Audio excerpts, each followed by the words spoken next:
Get your hair or straight. Well, you're gonna have to straighten. Hi, we're live.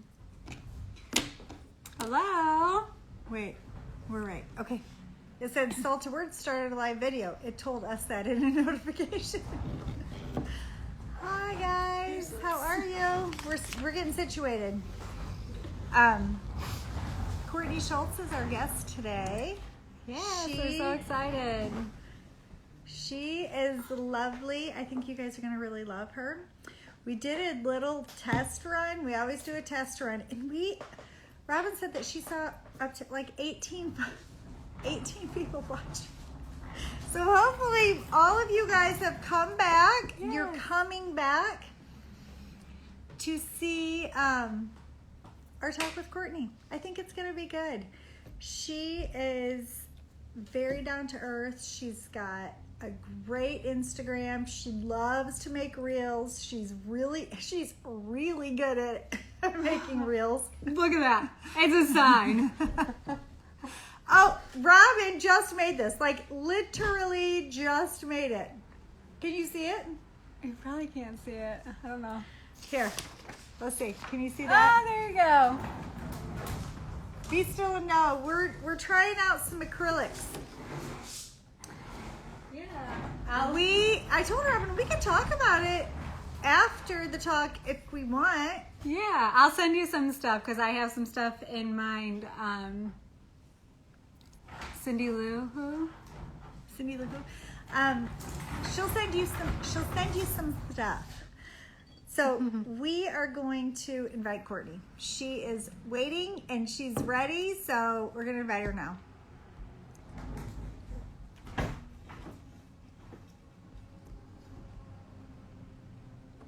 All right. Hi, everyone.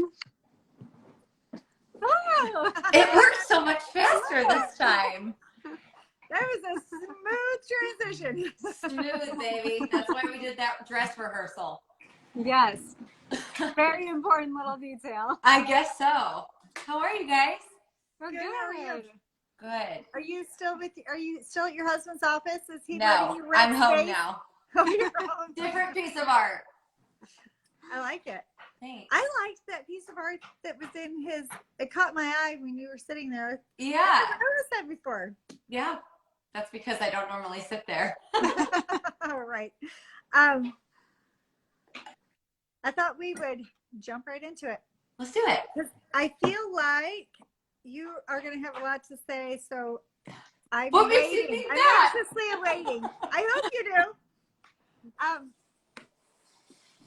Our favorite subject is Jesus. Same. You good? Good. I had to turn my volume up. I'm good now. Oh. Our favorite subject is Jesus to talk about. Oh. Robin and I usually talk about Jesus every morning, what he's done for us, what he's working on us. I'm reading the Chronological Bible. I know that you and Stockton finished yours last year. Did you restart? Nope. I decided this year I was going to do a little bit more in-depth reading into just certain books of the Bible instead of covering the whole Bible in one year. I feel like Stockton really said this well. He said last year we went wide, and this year I want to go deep. So right now, actually since January 1st, I've been going through gospel by gospel. I'm in John now. I love the book of John. Yeah. It's probably my favorite of the four Gospels. I think a lot of people feel that way about John. He's so affectionate. He's so loving and gentle towards Jesus. I love his take. And I just like his way of communicating with us. Whereas like some of the other ones, like Luke is just a little bit more like, this is how it went. This is what it was like. And I think Matthew can be a little bit that way too. And John is just like more relational, I guess, is what I'm gathering. So that's what I'm reading right now. I love it. Yeah. So next year I'll remember that.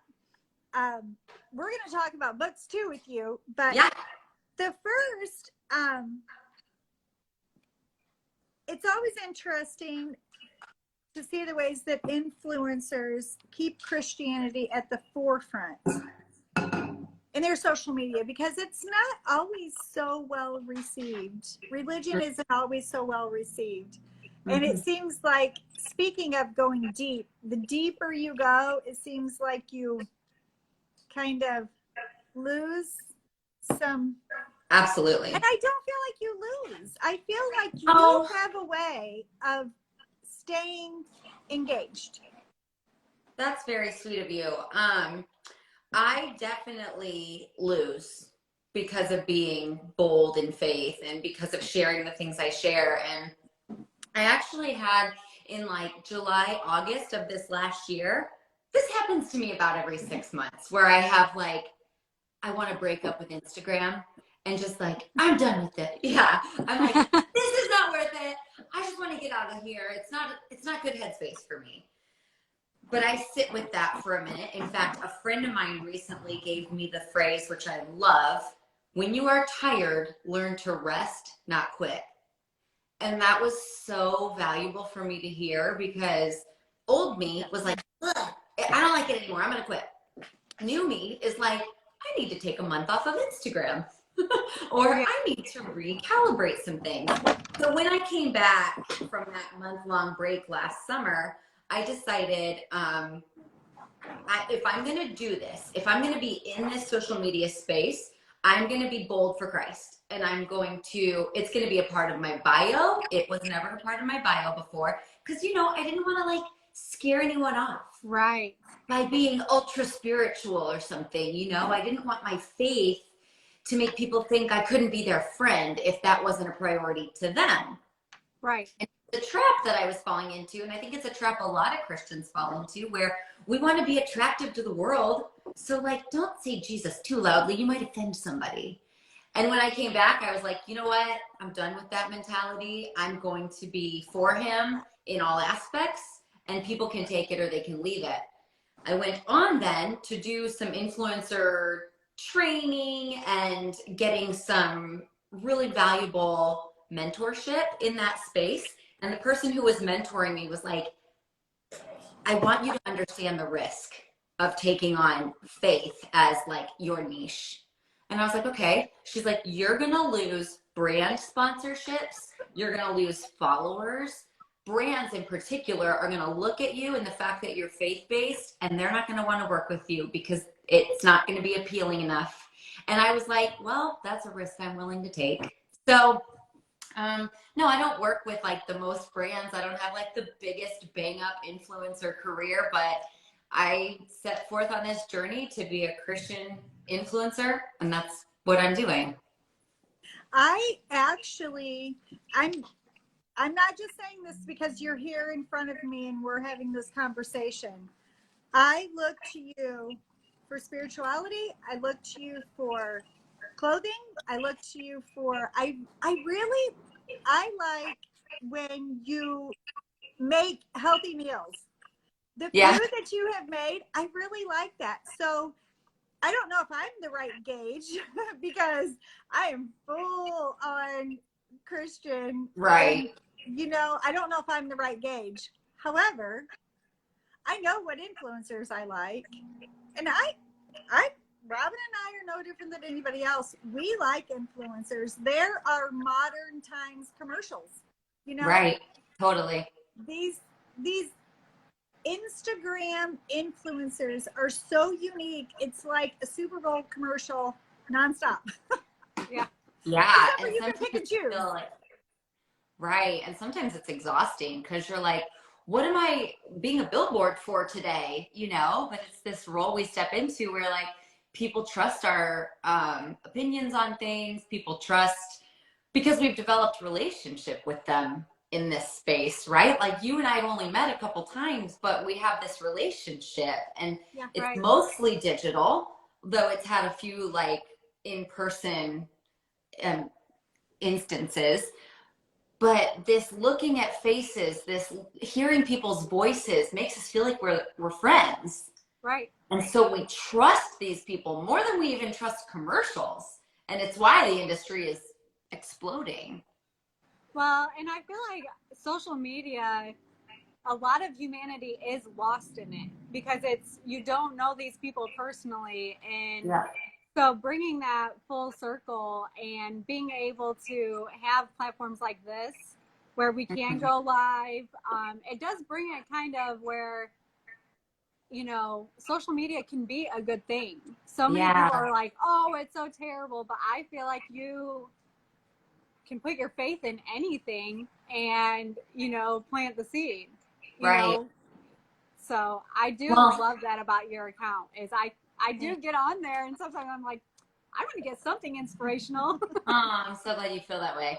That was one thing that definitely during that season of like, do I even want to be on Instagram anymore? There's so much negativity. There's so much grossness. There's so much that I don't stand for in that space.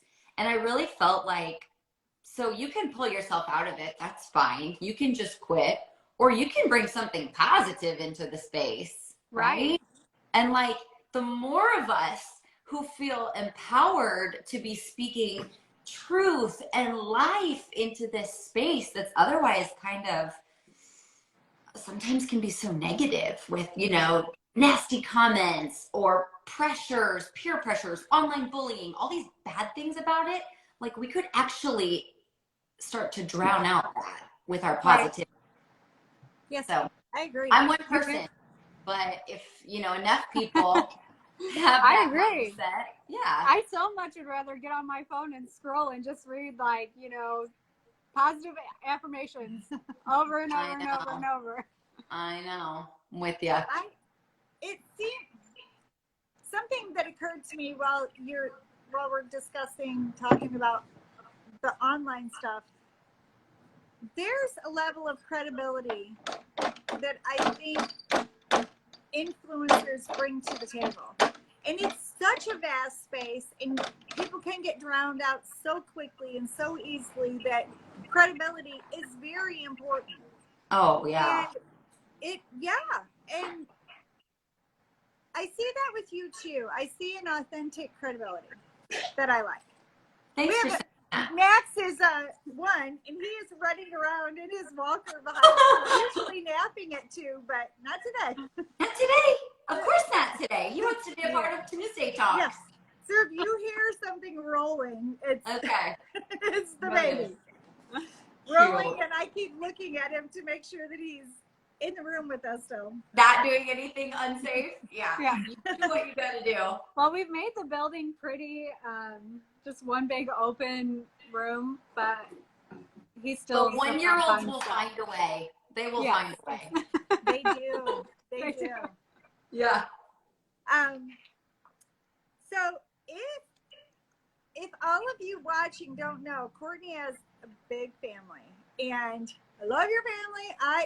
I am personally obsessed with huge families. I have 4 kids also. Right. I was going to say, you got a big family. I know.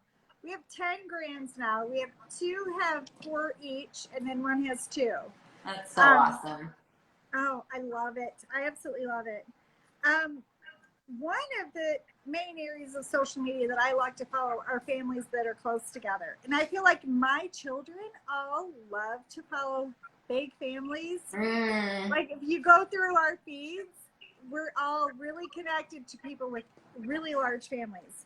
Yeah. And to have 4 children, your husband, and keep an active schedule and an active church life, plus an active extended family.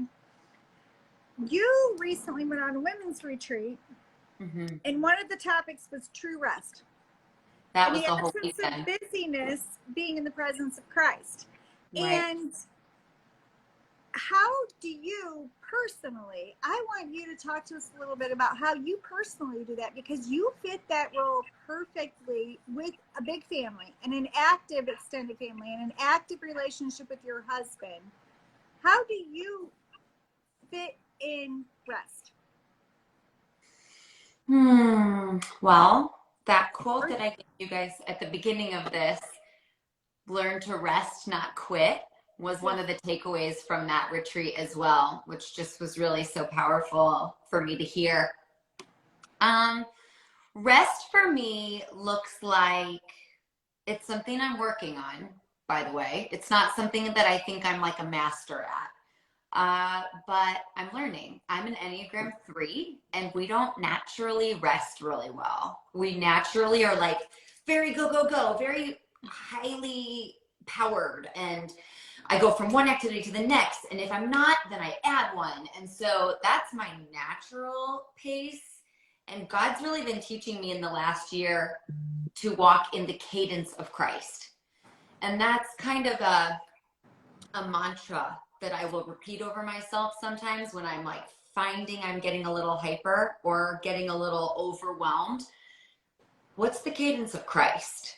Do I literally need to like slow my body? So that might be if I'm walking really fast through the grocery store and I can kind of feel my nervous system being elevated, I might physically slow my steps down and just like take a breath. And that just realigns me. In church a couple weeks ago, they were talking about how God gave Moses, I think, his name. He was saying, I am who I am. And he actually gave him this unpronounceable name, YHWH. And that it literally, you're like, what is that? We've made it sound like Yahweh, but really it's a breath. If you breathe in, it's the YH, and if you exhale, it's the WH. And so now I have this habit of if I, again, I'm feeling like, whew, I need to recenter or feel rest, really, I'll just do an open mouth, deep inhale and deep exhale. And just, I feel like that's how I, in a wordless way, call on the name of God. So I need to realign with you. I need to slow down, and I need to rest in your presence. My circumstances might not change. I might still be trying to cram in a quick grocery run in 15 minutes before I pick up the kids or whatever. Like I might still be in a hurry, but I find peace in resting with you in this moment. I love that. I've never. Did that answer your question? I did. Yes. Okay. And I love it because I've never heard that before. The Yahweh. I've never heard that before. Yeah, I have heard Yahweh several times, so I've not heard the breath definition with it. Yeah. I think it's so cool. And I just think it's so cool that we like can communicate with God in a wordless way, right? That the Holy Spirit like understands the groans of our heart and our soul and then translates that for God and prays for us on our behalf, that we don't even, sometimes we don't have the words. We can just notice like dissonance in our life. And that's where you just need to be like, Holy Spirit, will you pray for me? And take that Yahweh cleansing breath. Well, because what the first thing I thought of when you said that was when he gave the breath of life to Adam at our inception, our very beginning was his breath. Yeah. That is beautiful. He's so detailed. He's in every detail. He is. The older that so I beautiful. get, especially with 4 kids and just daily life, I'm like, oh my goodness, like, how I never thought of this. Like, right. You're like, how many more epiphanies can one have? But I know. He's so good. He's so endless. He just keeps on revealing himself. I know. The other night I was driving. I've seen 10 million sunsets, but I'm driving to get my daughter from volleyball. I'm like, this is like the most beautiful thing I've ever seen. How have I never just stopped to pay attention and to soak this in and just enjoy what God has given us every day? And that he's so good day after day to give us more and more sunsets or sunrises or reveal himself in creation like that to us. It's just so gracious. He is so gracious to me. Robin had to get the door. I have been, for the last several years, praying that I want to know him more. I want to know him deeper and wider and more intricately and more intimately and all of it. Blow it out, bring it back in, and microscopic, and I want to understand him more. And he is so gracious he will fill my mind without even, not his voice, it'll just, an answer will be there. Yeah. She's back. Another thing that I really like about you is your organizing. I feel like every time around you do reels, what do you call I it? should You do show 10 you. days of reels. Yeah. There's some organization in there. Yeah, but you're giving me a lot of credit right now, Tracy. I always notice your organization. You seem to fit it in somewhere, whether it's your meal planning or your exercise or your all the things. Your drawers. My sock drawer? Yes, all the things. Did you Well, I will tell you, even if I'm only able to focus on like one small area at a time and the rest of it looks like a dumpster fire, you're right. I do value organization because it helps me to feel like there's order. And maybe that's like a little bit of a type A-ness about me, but I'm like, okay, I think I'm learning that it doesn't have to be all or nothing. It can just be, I'm going to do my daughter's sock drawer today, and that's okay. And then I might not organize another thing for 3 months, but that's a start and it's progress. Yes, yes. This is, and everything has a home. I mean, that's what I'm trying to get to in my house. Like, if it doesn't have a home, it goes. Like, get it out. I am very with you on that. Yeah. Well, as a part of your large family and your relationship with your husband, I know you like to enjoy date nights and mini vacations. And I think you were with your husband this morning. Was that like a mini little micro work date? I thought it was a work date. You were with him. Yeah, I spent the whole morning with him and it worked out, but it was fun. Do you, in general, with your life, with your activities, do you keep a schedule? Yeah. You do? Do you adhere tightly to it? Is it like on Sunday you create your schedule, or I would say we're in a season.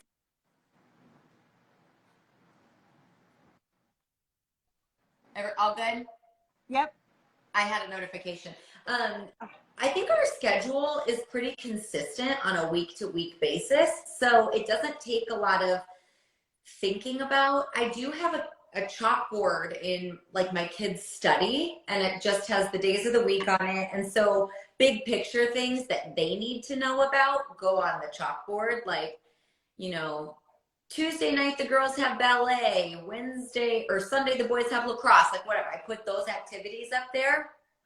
But I think our days have fallen into a pretty reliable schedule where I don't need to plan it out so much.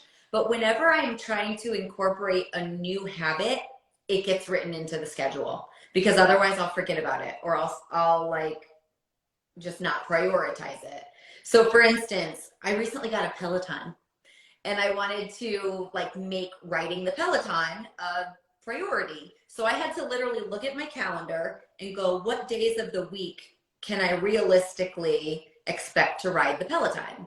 So it turned out that like Tuesdays and Thursdays were good days to ride the Peloton. I like to do whatever. You get what I'm saying.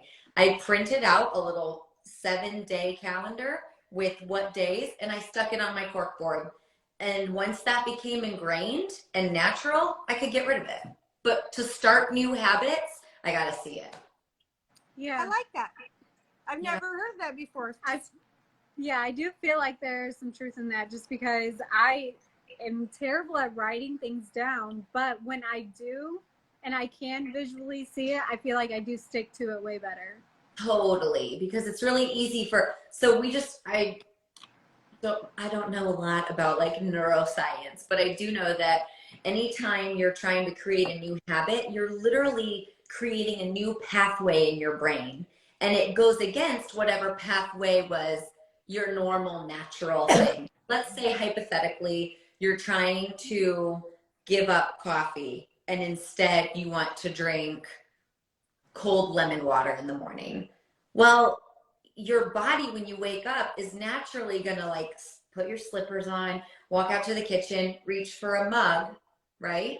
So maybe instead of letting your body go through those motions, the night before that, you set this on your counter so that before you can even get to the mug, oh yeah, I remembered that I want to drink water today instead of coffee. You interrupt the thought pattern, I guess is what I'm saying, with a visual reminder. So I think that for me is like writing stuff down. I'm going to try that. I keep hearing from all of my people that I take advice from to drink water first thing when you get up. When I wake up, I'm stumbling to the coffee maker. That's me too. I totally am stumbling to the coffee maker. I need to write it on my schedule, drink water first, and set my water out in front of the coffee maker. Out. Yeah. Get to it before you get to a mug. I can't remember I think it jump starts your systems in a better way than coffee does. I can't remember, but yeah, everybody says to do that, and I've yet to do it. You will.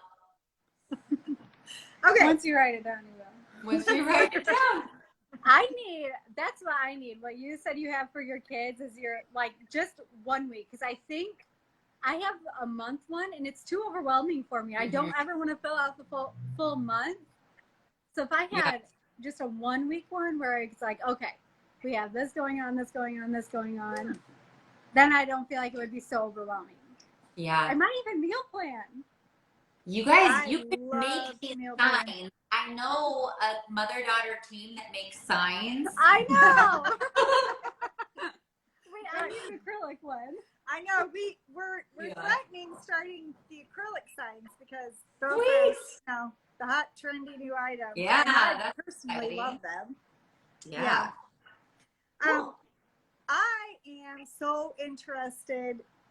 You're one of the only people I've ever heard of that reads multiple books at a time. I love to read. I always have at least 3 going at the same time. Do you? Okay. Oh my gosh. And you're the only person I've ever heard of other than me that does that. I don't know. I guess the more I mention it, people are like, yeah, I do that too. But most people like to stick with 1 book at a time. But for me, I can only do it because each book I'm reading, it like occupies a different time of my day. So like in the morning, that's when I read books that are spiritual, or like after I've done my Bible reading, I'll read a spiritual book that's written by a pastor or whatever. And then I always keep a book on my Kindle or my iPhone so that if I'm waiting in a parking lot for my kids, I can read then. And then I have a book that I read at bedtime and that stays by my bed. So I can compartmentalize based on the time of day that I'm reading them. Yeah. I like to read a fiction, a good story, and I like to read a biography of sorts, something that's true. And then I usually throw in a self-help or something spiritual. Yeah. I've replaced that with my Chronological Bible now, which I love that. I told Robin, what am I going to do next year when I'm done with this? She said, read it again. Start it over. Our pastors has been reading the 1-year Bible for like 35 years straight. He just keeps doing it. That's awesome. I think that you could and still continue to get new information out of it. Yeah. Because timing is so good and kind. I don't know if the Bible that you're reading, Tracy, has like an Old Testament. No, you said it's chronological. Yeah. So so the version I did had an Old Testament, a Psalm, a Proverb, and a New Testament reading in one day. So what was cool about that is that, and also this would be true of the chronological, but God's timing, just this week, it's happened like multiple times where he gives us a word exactly for the circumstances that we're going through. And it's just like, we just opened up to that day in the Bible or the devotional as a family. And it was exactly what our souls needed to hear. Because he's so intentional, right? Yes. So. He is. And he designed us, and it's like we're woven so intricately, and he knows each and every way to perfect us. What happened? Robin! Sorry, I just almost canceled out. I was trying to, someone left a comment to link the Chronological Bible that you're speaking of. Nice. Courtney, that you were talking about. So cool. If DM after this. I can get you a link to the one-year Bible. That would be great. Yeah. I want to know what you're reading right now. If you would like to share it. Yeah. I'm reading a book called Driven by Eternity by John Deere. What? Driven by Eternity. That's my like morning spiritual book. It's a challenging read. It will challenge your beliefs about heaven and hell. So something light to start the morning off with. You wake up like this, just ready to go. Yeah. And then I'm also reading a parenting book. It's called, I don't like the title because I actually don't, I think it's a catchy title to like hook people, but it's called Transforming the Difficult Child. It's actually about a form of parenting called the nurtured heart approach of parenting. So that's what it's called. And then I'm reading a book called We Are the Brennans. That's my fiction bedtime book. Yeah, that's a few of them right now. I like them. I'm gonna look at them. I always love book recommendations. Yeah, I do too. It's the New York Times.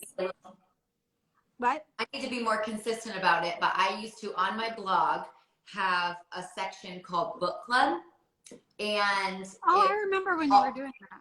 Yeah, you might be remembering the With Heart Book Club, and we would do like lives like this every month. Yeah. This is just where I kind of summarize and give reviews of all the books I read in that month. So I need to be a little more consistent about that. I've never seen anybody read as fast as you. I've never known anyone that reads as fast as you to fit as many books as you do in a month. When I say I'm reading 3, I'm like, Tracy. I'm 3 books in 3 months. I wish that I could strengthen the muscle of reading, picking up a book instead of picking up my phone.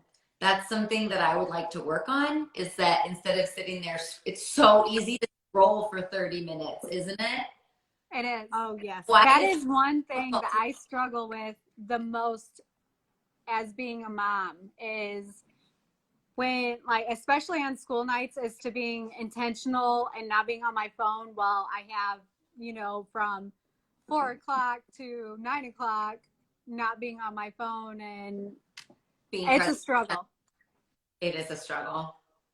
And it's like scrolling is something that we can do without activating our brains. Yes. But reading, we are activating our brains. So it's just like, but I noticed the other day, it was startling to me. It unnerved me. I don't know a better way to describe it. I had been on my phone just that for 30 minutes. And I somehow knew the time when I started, and then I looked when I was done. And I could not have told you anything that I looked at. That was disturbing to my mind. I was like, I don't like that at all. What happened? Yeah. Where did I go for a half hour? Because I couldn't tell you where I went for a half hour. Yeah. It's like when you're driving somewhere, you're like, how did I get here? I don't remember that drive. I don't remember being this far. Yeah. So I decided to end the conversation with your women's retreat, because someday, Robin and I would love to host a women's retreat here. I've never been to one. I see a lot of people that go to them. Is it something that you do often? So this was something that was hosted by our church. Mm-hmm. And it was up at a lake about an hour and a half north of us, even closer for you guys, Gull Lake. I don't know if you have ever heard of or been to Gull Lake, but they have this ministry campus. And what was really great about it, Tracy, I'm a person who I have a couple of women's groups I'm a part of already, like small groups where we study the word together, or we just are accountability partners or whatever. So I actually feel like that part of my life is very rich. I have small circles of close friends who bring me closer to Christ. But that's not true of most. And I think I've taken that for granted prior to going on the retreat. When you see women who are just like so hungry for connection, not just with other women, but with God too. And people who feel this immeasurable amount of guilt for taking time away from their families or their households or their jobs. Oh no, I could never do that. I could never do that. I could never do that. But then you do it and you realize how full your soul is at the end of it. And you didn't realize how badly you needed it until you did it. And all the takeaways, we worshiped together. There were incredible speakers. And I think the thing that made the speakers so incredible was that they were just so raw and honest. And it's not like we flew in world-class speakers and teachers. No, these were women in our church family who have stories that matter, that are relatable. And I think every woman left that retreat feeling like she could understand true rest that comes from God a little bit better, that she had maybe experienced a little bit of that, and that she experienced true community with women who, as one speaker put it, have deep wells that when life gets hard, or they can draw from the depths in their soul, that they've got the good stuff in them because they have just absolutely consumed God's word for years maybe, and just had that embedded on their hearts. So yes, you should post one. I will come. We have done a few like Saturday mornings, maybe 3 or 4 hours at our church, but never an actual retreat. Oh my gosh. And I see them all the time. I do. And I'm always so envious, you know. I'm like, oh, I want to go to a retreat. Yeah. They always look so fulfilling. Sheila, actually, I don't know if you watched her that we had last week. She was our guest. She's done, I think she spoke at a retreat recently. Oh, cool. But speaking of a well of deep water with Christ, Sheila is. Yeah. She amazes me.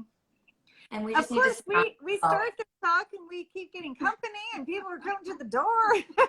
Everyone wants to join the party. It's okay. I know. My husband walked in. It's like, Tell him hey, hi. what you doing?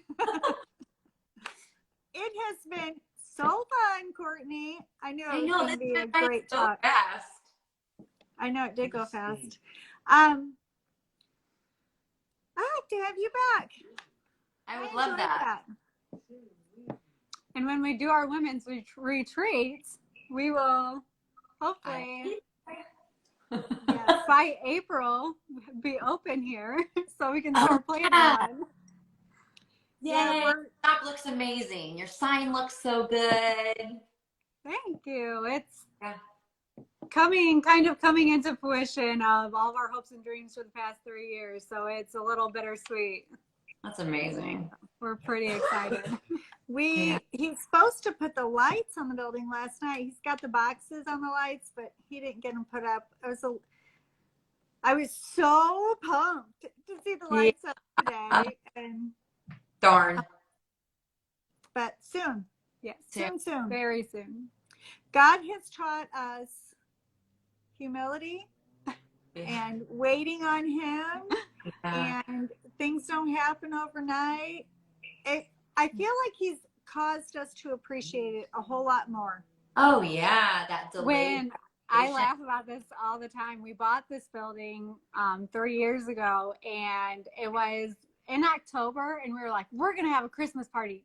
Like, oh my gosh, I think about that all the time because I'm like, 3 years later, you're gonna have a Christmas party. It just wasn't gonna be in that year. Maybe this year. We definitely fit the mold of grow it slow. So yeah. But it's been good. Yeah. Well, thank you guys so much for having me. Thank you for being our thanks guest. for It was a nice accepting afternoon. to do it. Yeah. Blessings to you and your family, and tell Stockton we said hi. And happy belated birthday. Oh, thanks. Yeah. All right. All right. Bye. Talk to you guys soon. Okay, we'll save this chill. Awesome. Okay. You should be able to grab it. All right, bye. Thanks, guys. I don't know how do you do to end it, unless you want to.